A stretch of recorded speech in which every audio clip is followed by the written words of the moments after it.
একবার যখন দিদি এবং তার জামাইবাবু কাজের জন্য বাইরে গিয়েছিলেন তখন বাড়িতে শুধু আমি এবং দিদির শ্বশুরমশাই ছিলাম। শ্বশুরমাই এর এক কানে শুনতে কিছুটা অসুবিধা ছিল, তিনি মাঝে মাঝে এমন কিছু বলতেন যা আমাকে অস্থিতে ফেলে দিত। একদিন শ্বশুরমশাই এর কানে শোনার যন্ত্রটি ঘরে হারিয়ে যায়। আমি সেটি খুঁজতে তার ঘরে ঢুকি, খুঁজে না পেয়ে বেরিয়ে আসার সময় তিনি আমাকে ডেকে বলেন তার পকেটে খুঁজতে, যদি যন্ত্রটি সেখানে থাকে। আমি ভাবলাম হয়তো সত্যিই ওটা পকেটেই আছে, কিন্তু যখন আমি পকেটে হাত দিলাম তখন বুঝতে পারলাম পকেটটি ছেঁড়া। এই অপ্রত্যাশিত পরিস্থিতি আমাকে কিছুটা অস্বস্তিতে ফেলে, আমি কি করব বুঝতে পারছিলাম না। তারপর শ্বশুরাই আমাকে সেখানেই, আমি রাধিকা ছোট থেকেই আশ্রমে বেড়ে উঠেছি, কিন্তু আমি দেখতে অনেক সুন্দর ছিলাম। আমার বয়স কম হলেও আমাকে দেখতে বড়দের মতো লাগে। জানি না কেন আমি কম বয়সে এমন হয়েছি। আমার মা বাবা কেউ নেই, তাই আশ্রমই ছিল আমার সব। সেখানেই ডাচ ক্লাস পর্যন্ত পড়াশোনা করেছি। সম্প্রতি আমি আশ্রম থেকে বের হয়ে নতুন জীবনের পথে পা দিয়েছি। গত বছর আশ্রমে কাজ করতে আসা কবিতা দিদির সঙ্গে আমার পরিচয় হয়েছিল। দিদি খুবই ভালো মনের মানুষ, সবসময় আমাকে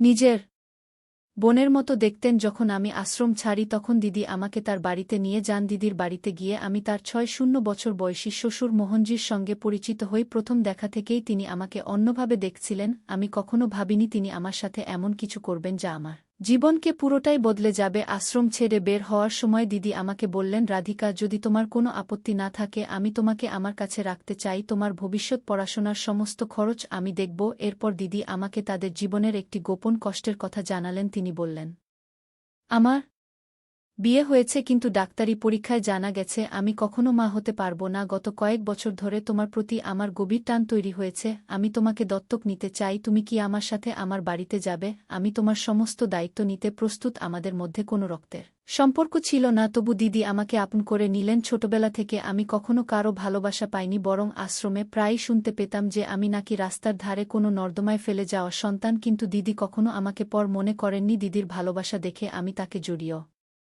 ধরলাম। দিদির মধ্যে আমি আমার নিজের বড় বোনকে খুঁজে পেলাম। একজন অনাথ মেয়ের জন্য কেউ এতটা করতে পারে তা বিশ্বাস করাই কঠিন ছিল, কিন্তু দিদির প্রস্তাব আমি সানন্দে গ্রহণ করলাম এবং তার সঙ্গে নতুন জীবনের পথে পা বাড়ালাম। আমার উচ্চশিক্ষার জন্য আশ্রম ছাড়ার সিদ্ধান্ত নিয়েছিলাম কারণ দিদি আমাকে একটি ভালো কলেজে ভর্তি করানোর ব্যবস্থা করেছিলেন। দিদি ও তার স্বামী আমাকে তাদের বাড়িতে নিয়ে যান। সেখানে পৌঁছানোর পর আমার দেখা হয় এক ৬-০ বছর বয়সী ব্যক্তির সঙ্গে। তিনি আমাকে দেখেই বেশ অদ্ভুতভাবে তাকিয়ে থাকলেন। দিদি আমার পরিচয় করিয়ে দিলেন আর আমি জানতে পারি তিনি দিদির শ্বশুর। তাদের সম্পর্কে জেনে আমি তাকে প্রণাম করলাম, কিন্তু আশীর্বাদ দেওয়ার বদলে তিনি আমাকে জড়িয়ে ধরলেন, যা আমাকে কিছুটা অস্বস্তিতে ফেলে দেয়। ঠিক তখনই দিদির জামাইবাবু তাকে শান্ত করে সরিয়ে নেন। পরে দিদি আমাকে বললেন, আমার শ্বশুর একটু আলাদা ধরনের মানুষ, তার কানেও কম শোনে আর মাঝে মাঝে তিনি এমন অদ্ভুত আচরণ করেন, কিন্তু তুমি ভয় পাবে না, আমি তো আছি। দিদির এই আশ্বাস আমাকে স্বস্তি দিল। তারপরে দিদি আমাকে আমার ঘর দেখিয়ে দিলেন। আমি সেখানে গিয়ে আমার জিনিসপত্র গুছিয়ে নিতে শুরু করি। ঠিক তখনই হঠাৎ দিদির শ্বশুর আমার ঘরে চলে আসেন। তিনি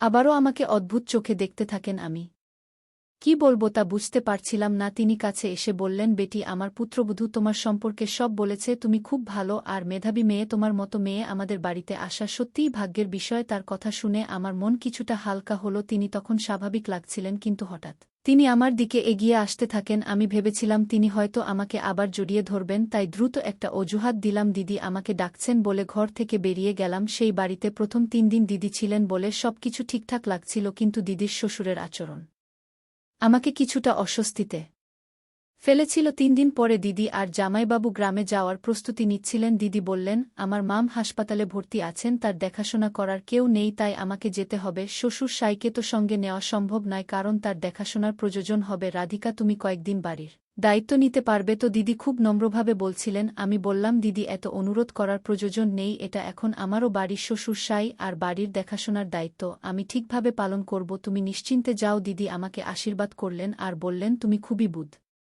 ধীমতী, তবে সুশিংসাই মাঝে মাঝে খিটখিটে মেজাজে থাকেন। তার ব্যবহার দেখে ভয় পেজো না, তাকে বোঝার চেষ্টা করো। আমি তাকে নিশ্চিন্ত করে বললাম, তুমি নিশ্চিন্তে যাও, আমি সব সামলে নেব। এরপর দিদি আর জিজাজি গ্রামে চলে গেলেন বাড়িতে। তখন আমি আর দিদির শ্বশুরাই ছিলাম। সেই রাতে ডিনারের সময় শ্বশুরাই কিছুটা অদ্ভুত আচরণ শুরু করলেন। তিনি আমার হাত থেকে খেতে চাইছিলেন। দিদি আগে থেকেই তার এ বিষয়ে সতর্ক করেছিলেন, তাই আমি ভয় না পেয়ে তার অসুস্থতাকে বুঝে নিয়ে তাকে নিজের হাতে খাওয়াতে শুরু করলাম। কিন্তু খাওয়ানোর সময় তিনি বারবার আমার হাত ধরতে বা অন্যভাবে স্পর্শ করতে চেষ্টা করছিলেন। প্রথমে আমি এড়িয়ে গেলাম, কিন্তু তৃতীয়বার এমন ঘটলে আমি রেগে গেলাম। আমার রাগ দেখে তিনি মাথা নিচু করে ফেললেন। তার কষ্ট পাওয়া মুখ দেখে মনে হলো হয়তো আমার রাগ করা উচিত হয়নি। তার অসুস্থতার জন্য তিনি নিজের আচরণ বুঝতে পারছিলেন না। আমি শান্ত হয়ে আবার তাকে খাওয়াতে লাগলাম। তার পেট ভরার পর আমি নিজের খাবার খেয়ে নেই। সেই রাতে যখন আমি ঘুমাতে গেলাম তখন বারবার মনে হচ্ছিল কেউ যেন আমার ঘরে উকি দিচ্ছে। মাঝরাতে মনে হলো কেউ আমার মাথায় হাত রাখছে, কিন্তু আমি গভীর ঘুমেছিলাম, তাই চোখ মেনে নেওয়া ছাড়া আমার আর কোনো উপায় নেই। অবশেষে আমি অনেক ভাবনা চিন্তা করে তার সঙ্গে কথা বলার সিদ্ধান্ত নিলাম। আমি তার ঘরে গেলে দেখি তিনি আবার ফোনে কথা বলছেন। আমাকে দেখে তিনি ফোনটি রেখে রাগান্বিত স্বরে বললেন, এবার কি চাই তোর? আমি শান্তভাবে তার সামনে গিয়ে বললাম, আমাদের এখন একসাথে সিদ্ধান্ত নিতে হবে। আমি শ্বশুরজির ঘরে গিয়ে বললাম, আমি জানি আপনার মনে অনেক চিন্তা, আপনার এই চিন্তার কারণও বুঝতে পেরেছি। আপনি আমাকে যেভাবে এতদিন দেখাশোনা করেছেন তাতে আমি কৃতজ্ঞ, কিন্তু আমি এখানে এসেছি আপনাকে বলতে যে আমাদের এই সম্পর্ক নিয়ে আমার কোনো দ্বিধা নেই। আমি সবকিছুই মেনে নিয়েছি। শ্বশুরজি এক মুহূর্ত আমার দিকে তাকিয়ে রইলেন, তারপর মৃদু হেসে বললেন, তুমি মেনে নিয়েছ, এটা শুনে ভালো লাগলো, কারণ আমি তো আমার প্রতি কখনো অন্যায় আচরণ করতে চাইনি, কিন্তু পরিস্থিতি এমন ছিল যে অনেক সময় ভুল বোঝাবুঝি হয়েছে। আমি বললাম, আপনার চিন্তা কমানোর জন্যই আমি এখানে এসেছি। আমাদের মধ্যে যা ঘটেছে তা নিয়ে আমি কোনো প্রশ্ন তুলব না, কিন্তু আমাদের এই সম্পর্কের ভবিষ্যৎ কী হবে সেটা আপনাকে সিদ্ধান্ত নিতে হবে। তিনি গভীর চিন্তায় পড়লেন এবং বললেন, এই সম্পর্ক নিয়ে এখনই সিদ্ধান্ত নেওয়া সম্ভব নয়, কিন্তু তুমি যদি চাও আমরা এটাকে একটা দায়িত্বের জায়গায় নিয়ে যেতে পারি, তবে তোমার বর, বোন এবং পরিবারের কাছে সবকিছু পরিষ্কার করতে হবে। আমি মাথা নেড়ে সম্মতি জানালাম। পরিস্থিতি কঠিন হলেও আমরা একটা সঠিক সমাধানের দিকে এগিয়ে যাওয়ার চেষ্টা করব বলে স্থির করলাম। আমার জীবনটা যেন একটা গভীর ঘূর্ণির মধ্যে পড়ে গেল। বর, বোন এবং জামাইবাবু আসার কথা শুনে আমি সিদ্ধান্ত নিয়েছিলাম তাদের সামনে আমাদের সম্পর্কের সত্যতা প্রকাশ করব, কিন্তু শ্বশুরজি একরকম হাসতে হাসতে বললেন, তোমার দিদি আর জামাইবাবু তোমার মুখ আর কখনো দেখবে না, কারণ তোমার বর বোন নিজেই তোমাকে আমার কাছে ছেড়ে দিয়ে গেছে। এর বদলে সে আমার কাছ থেকে মোটা অঙ্কের টাকা নিয়েছে। এখন থেকে তুমি পুরোপুরি আমার আর এখানেই থাকবে। তার এই কথাগুলো শুনে আমার মন পুরোপুরি ভেঙে গেল। আমি যার উপর নিজের সমস্ত বিশ্বাস রেখেছিলাম সেই আমাকে বিশ্বাসঘাতকতার স্বীকার করল, কিন্তু আমি বুঝতে পারলাম এখন আমার আর কিছু করার নেই। আমার পাশে দাঁড়ানোর মতো কেউ ছিল না। পরের দিন শ্বশুর আমাকে নিয়ে হাসপাতালে যেতে চাইলেন। আমি বাধ্য হয়ে তার সঙ্গে রওনা দিলাম। হাসপাতালের ওয়েটিং রুমে বসে থাকা অবস্থায় হঠাৎ দেখি একটা স্ট্রেচার এসে থামল। স্ট্রেচারে থাকা মহিলার অবস্থা ছিল অত্যন্ত গুরুতর। মহিলাকে দেখেই আমার মনে হলো তাকে আমি চিনি। স্ট্রেচারের কাছে গিয়ে যখন ভালো করে দেখলাম তখন আমি হতবাক হয়ে গেলাম। সেই মহিলা আর কেউ নন, আমার নিজের বর বোন। সে গুরুতর দুর্ঘটনায় আহত হয়ে এখানে পৌঁছেছে। আমি স্ট্রেচারের কাছে গিয়ে ভালো করে তাকিয়ে দেখলাম সেখানে শুয়ে থাকা মহিলা আর কেউ নন, আমার নিজের দিদি। আমার পেছনে শ্বশুরজি দাঁড়িয়েছিলেন। দিদিকে দেখে তিনি বললেন, মানুষ তার নিজের কর্মের ফল ভোগ করবেই। এরপর তিনি আমার হাত ধরে আমাকে টানতে লাগলেন যেন আমাকে সেখান থেকে নিয়ে যেতে চান, কিন্তু আমি দুই কণ্ঠে বললাম, শ্বশুরজি আপনি ঠিকই বলেছেন, কর্মের ফল সবাইকে ভোগ করতে হয়। আজ আপনারও সময় এসেছে, আপনার পাপের ঘোড়া পূর্ণ হয়েছে।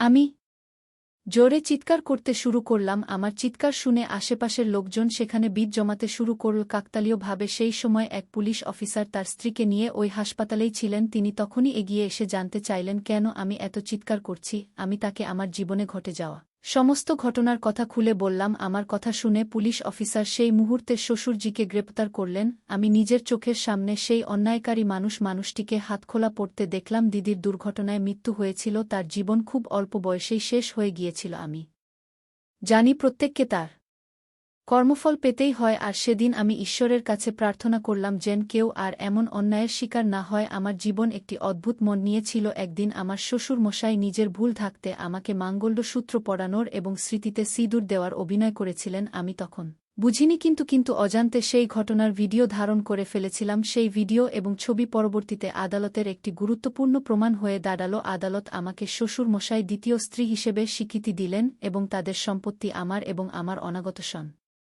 তানের নামে লিখে দিলেন। সেই দিন থেকে আমি ওই বাড়িতে স্থায়ীভাবে থাকতে শুরু করলাম। আমি জীবনের কঠিন শিক্ষা শিখে নিয়েছিলাম। আমার সন্তানের ভবিষ্যতের কথা ভেবে সেই সম্পত্তি ব্যবহার করে আমি একটি ছোট কাপড়ের দোকান খুললাম। আমি নিজের পায়ে দাঁড়াতে শুরু করলাম এবং আমার সন্তানকে ঘিরেই আমার নতুন জীবনের সূচনা করলাম। জীবনের অভিজ্ঞতা থেকে আমি শিখেছি মানুষ যা শিক্ষা থেকে শেখে না, জীবনের অভিজ্ঞতা তা খুব দ্রুত শেখায়। আমি সেই অভিজ্ঞতাগুলো থেকে শক্তি অর্জন করেছি। একটি কথা আজ আমি দৃঢ়ভাবে বিশ্বাস করি, যারা অন্যের ক্ষতি করতে চায় সময় তাদের জন্য একটি কঠিন পাঠ।